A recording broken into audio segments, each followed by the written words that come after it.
पूरे 18 साल बाद 18 महीने के लिए ठीक आपके तीसरे घर पर राहु देवता का ट्रांजिट हुआ है और आपके भाग्य भाव पर केतु देव भी विद्यमान हो गए हैं। एक ऐसी चक्रव्यूह की संरचना रची जा चुकी है 30 अक्टूबर 2023 से, जिसके अगर हमने चक्रव्यूह को यदि नहीं तोड़ा तो आप ये समझिए कि हमारा जीवन फिर से वही विपत्तियों और परेशानियों से परिपूर्ण नजर आएगा। कुछ समय पहले ही आपने देखा था कि कैसे इनका प्रभाव आपके चतुर्थ और दसम पर पड़ा हुआ था। एक प्रकार से सुख का अभाव, शांति का अभाव और साथ ही साथ कैरियर में कई प्रकार से विघटन, एक समस्या की स्थिति आप लोगों ने देखी थी। अब यही राहु देवता जब तीसरे भाव पर जा रहे हैं तो क्या कुछ बहुत परिवर्तन करा पाएंगे? प्रश्न उठता है। क्या हमारे जीवन में भाग्य की उन्नति हो पाएगी? प्रश्न उठता है। लेकिन हाँ, यदि आपने इनके चक्रव्यूह को तोड़ दिया, वास्तव में ये समझिए यदि आपने इन्हें समझ लिया तो यही आपको अथाह सुख संपदा देते हुए आप एक कैरियर में ग्रोथ भी ला पाएंगे। कैसे ला पाएंगे? यदि इसे नॉर्मल रूप से छोड़ दिया गया इस राहु देवता को जो आपके तीसरे घर पर है, इसका प्रभाव ये होगा कि आपके अंदर कॉन्फिडेंस की कमी भी आ सकती है यदि हमने इसे छोड़ दिया राहु को, क्योंकि तीसरा घर हमारे कंपटीशन का होता है। इतना ज़्यादा चुनौतियां बढ़ जाएंगी जिन चुनौतियों को हमें संभाल पाना मुश्किल हो जाएगा। कोई नहीं चाहता अपने जीवन में चुनौतियां अधिक हों। हर कोई चाहता है कि हमारा जीवन बहुत सॉफ्ट तरीके से, आरामदायक हमारा जीवन व्यतीत हो। हम जितना परिश्रम कर रहे हैं, हे विधाता, हमें उतना तो प्रदान जरूर करना। और इसी बात को समझिए, यदि हमने इस राहु को समझा तो अपने आप, अपने कर्तव्यों के द्वारा, अपने कर्मों के द्वारा ही इस राहु को हम बहुत अच्छा बना सकते हैं। तीसरे घर पर राहु है, आप ये समझिए राहु एक जुनून है, एक प्रकार से हमारी भूख है। इस समय पर आपको चाहिए कि आपका जुनून क्या होना चाहिए? हमारा जुनून होना चाहिए मेरे पराक्रम में कैसे वृद्धि हो। अपनी कॉन्फिडेंस को बढ़ाने का समय आ चुका है, भूलिएगा मत। यदि किसी कारण से हमें ऐसा लगता है कि हमने बहुत कुछ कर लिया, अब कुछ करने के लायक नहीं बचा है, या हम अब कुछ नहीं कर सकते, तो आप गलत सोच रहे हैं। क्योंकि राहु देवता आपके साहस भाव पर आए हैं, आपके पराक्रम में वृद्धि की बात कर रहे हैं। चरे मेती चलते जाना, ये आपका कर्तव्य होगा। तीसरा भाव प्रभावित हो रहा है, कैसे आप शांति से बैठ सकते हैं? और या फिर ये समझे, यदि आपने कुछ नहीं किया तो वैसे भी आपको चैलेंजिंग सिचुएशन देंगे। इससे पहले कि राहु हमें नेगेटिव प्रभाव दे, हमें स्वयं उठ करके खड़े हो जाना है। कितनी भी परेशानियां हो, कितनी भी चुनौतियां हो, उठ करके यदि आप खड़े हो जाते हैं, मतलब राहु का आपने सामना कर लिया। राहु एक भूत है, एक भ्रम है, एक भय है राहु, जो मन में व्याप्त हो सकता है आपके। इस डर से आपको आगे निकलना है। आप सब जानते हैं डर के आगे जीत है, और यही राहु बहुत कुछ दिला जाएंगे। आपके डर से आगे निकलना है, आपके साहस को आपको बढ़ाना है। जैसी भी परिस्थितियां हों, अपने साहस और हिम्मत को मत छोड़िएगा। यहाँ पर आपका सबसे ज़्यादा प्यार होना चाहिए आपके चाहत से, क्योंकि राहु जहाँ पर होता है प्यार वहाँ पर होता है। इस बात को मत भूलिएगा। चाहत के प्रतीक माने गए हैं, और ये चाहत कैसा? वो लव अफेयर वाला चाहत नहीं। इनका चाहत होता है कि हाँ भाई, ये कार्य मुझे करना ही करना है। तो यदि चुनौतियों के भाव पर है, तीसरे स्थान पर है, तो अपने कॉम्पिटिटर जो हैं आपके, उनसे आपको आगे बढ़ने की एक चुनौती प्रदान करेंगे। चुनौतियों को जिसने सह लिया, जिसने समझा, वो एक दिन विजेता बनकर के इस दुनिया में अपना ध्वजा जरूर फहराएगा। दूसरी ओर यह समझिए कि राहु स्वयं एक बहुरूपिया है। तीसरे घर पर आए हैं। अगर आप यदि फिल्म इंडस्ट्री से जुड़े हुए हैं, सेल्स में हैं या मार्केटिंग का कार्य करते हैं, यहाँ पर आप ये समझिए राहु आपको अपना स्वरूप बदलने को कहते हैं। स्वरूप बदलने का मतलब ये हो गया कि हम जो वास्तविक में हैं, इससे अगर थोड़ा सा अपने आप को चेंज करके यदि हमारा कार्य सरलता से बन जाता है, तो अपने आप को चेंज करने की आपको आवश्यकता है। ये आपके राहु हैं। राहु यहाँ तीसरा घर हमारा लर्निंग भी होता है, इसलिए अपने लर्निंग को भी आपको बढ़ाना है। आपके कार्य क्षेत्र में आप भाई बहनों का सपोर्ट आपको लेना है। तीसरा घर हमारे भाई बहनों का होता है, या भाई बहन नहीं है तो जो उस प्रकार से उस स्थिति के जो लोग होंगे, उनका सपोर्ट आपके कार्य को बना सकता है। इस बात को कतई मत भूलिएगा। एक प्रकार से ये समझिए, राहु जहां विद्यमान है, ठीक इनके सामने 180 डिग्री पर केतु देवता विद्यमान होते हैं। अर्थात आपके नवम भाव पर हैं। अब केतु को देखिए, जब नवम भाव पर केतु आते हैं तो केतु तो निर्वृत्ति मार्ग के हैं, बोलते हैं छोड़ दो बीते ताहि बिसार दे, अब आगे की सोच, ये हमारे केतु देवता हैं। तो जो बीत गया उसे छोड़ दीजिए। अब केतु देवता जहां पर है, इस बात को आप समझिए, यदि आपने कुछ नहीं किया तो यहां पर नवम भाव हमारे भाग्य का होता है। कहीं न कहीं भाग्य में घटोतरी हो सकती है, हमारा भाग्य जो हमारे साथ दे रहा है वहां से भी हमें कमी दिख सकती है। परंतु इस केतु के प्रभाव को जानिए ना, केतु सन्यासी है, केतु एक तपस्वी है। और भाव कौन सा है? जिस स्थान पर बैठे हैं धर्म भाव है, धर्म का स्थान है। तो इस समय पर आपको यदि इस चक्रव्यूह को तोड़ना है तो धार्मिक आस्था से परिपूर्ण होना पड़ेगा आपको।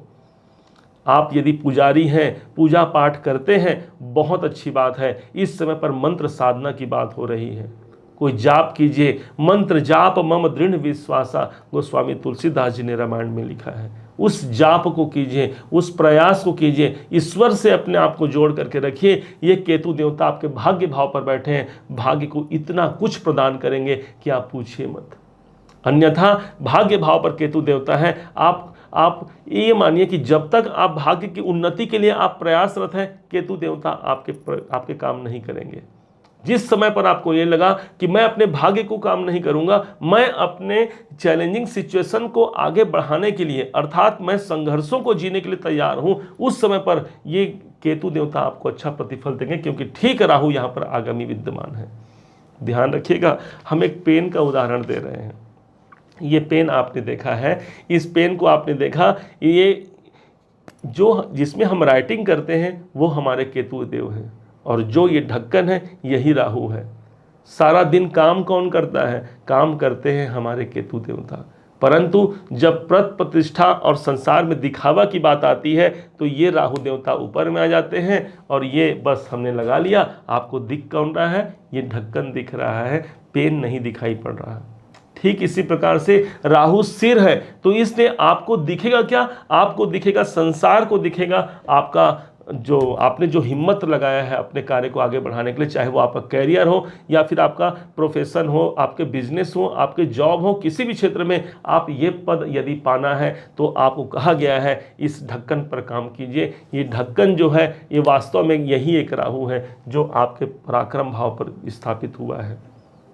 पड़ोसियों से मिलजुल करके इस समय पर आपको काम करना है। आपके अंदर ये सामर्थ्यता रहेगी कि कैसे मैं अपने जीवन को, संसार को ये दिखा पाऊं कि मेरे समान कोई हिम्मती नहीं है, मेरे समान कोई उच्च पद को प्राप्त नहीं कर सकता। ये जुनून जिस दिन आपके अंदर आ गया, आप ये समझिए राहु को आपने प्रभावी बना लिया। और जिस दिन आपने अपने भाग्य को निर्वृत्ति मार्ग कर दिया, छोड़ो भाई मुझे अपने भाग्य उन्नति का प्रयास नहीं करना, क्योंकि निर्वृत्ति मार्ग को का अनुसरण यहाँ पर केतु देव करा रहे हैं, उस दिन समझिए आपका भाग्य प्रबल हो जाएगा। भाई जब तक हम छोड़ेंगे नहीं किसी भाव से, जब तक हमारी मानसिकता हटेगी नहीं, केतु वहां पर एक्टिवेट नहीं हुए हैं। हाँ, यदि एक्टिवेट करना है तो आपको करना है आपके नवम भाव को, जहां पर केतु बैठे हैं, आध्यात्म से जुड़ना है, आपके पिताजी से जुड़ना है आपको। और जब ये आपने कर लिया तो ये समझिए इस चक्रव्यूह को आपने तोड़ दिया। आपको याद होगा महाभारत का वो युद्ध, जहां पर अभिमन्यु को ये तो ज्ञात था कि कैसे मैं अंदर चक्रव्यूह में मैं कैसे प्रवेश करूं, लेकिन कैसे उसे बाहर निकलना है इस बात की जानकारी उसको अभिमन्यु को नहीं था। परिणाम स्वरूप यही अभिमन्यु वीर गति को प्राप्त हुआ। हम नहीं चाहते अपने जीवन में हमारा सब कुछ जो हमने बनाया है, जो अंपायर खड़ा किया है, छोटा है, किसी के पास छोटा हो सकता है, किसी के पास बड़ा हो सकता है, लेकिन कोई ये नहीं चाहता कि उसमें कोई कमी हो। और इसको समझने के लिए आपको राहु और केतु के इस प्रभाव को जानना और समझना होगा। राहु तो भाई एक भय है, एक भ्रम है, आपको भ्रमित करेगा, बार बार आपको भय प्रदान करेगा। लेकिन दूसरी ओर यदि हम भ्रमित नहीं हुए, हम भयभीत नहीं हुए, इसका मतलब हमें भय और भ्रम से कौन रोक पाएगा? ये रोक पाएगा, ये कलम रोक पाएगा, जहां पर ये केतु देव विद्यमान है। अर्थात इस समय पर ईश्वरीय शक्ति आपको बहुत अनुकूल सफलता दिला सकती है, क्योंकि केतु एक सन्यासी है, और सन्यासी का जो संबंध होता है वो त्याग से होता है और ईश्वर से होता है। और इसी कारण से इस केतु से जुड़ करके इस चक्रव्यूह को तोड़ सकते हैं और सफलता बहुत ज़्यादा हासिल कर सकते हैं। अब यही स्थान आपके उच्चाधिकारियों का होता है। आप ये मत देखिए कि मुझे सैलरी क्या मिल रही है, आप ये मत देखिए कि मुझे कितना यश मिल रहा है, मुझे अपयश मिल रहा है, तो भी सुख दुख दोनों संग में रहते, समय पड़े नारायण सहते। मत देखिए उसे, अपने आप ये केतु आपके लिए बहुत कुछ निकाल जाएंगे। एक निर्वृत्ति की भावना तो लाइए अपने मन में, अपने अपने नवम भाव से संबंधित भाग्य के लिए, अपने उच्चाधिकारियों के लिए, अपनी जो भी आपकी कामना है कुछ समय के लिए छोड़ तो दीजिए। अपने आप एक कुछ समय के लिए संत बन जाइए, केतु आपका बहुत अच्छा काम करेगा।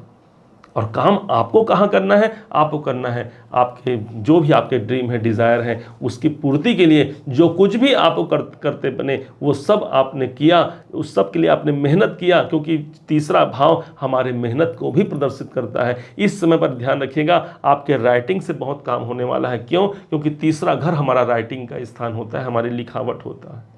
तो आप इस समय पर जो भी कार्य करते हैं लिखने का अभ्यास बनाइए, और यकीन मानिए कि ये इस राहु के बगैर इसका कोई औचित्य नहीं है। राहु और केतु दोनों को जब हमने मिला दिया, इसका मतलब साफ हो गया कि वो विजेता हम बन गए जो हमने चाहा है। इसके प्रभाव को और अच्छा बनाने के लिए हम बता रहे हैं आपको भगवान श्री गौरी गणपति की पूजा। राहु को जोड़ा जाता है माँ जगदम्बा से, उनके रिप्रेजेंटेटिव ग्रह माने गए हैं हमारे राहु देवता, और केतु देवता है हमारे गणेश जी महाराज।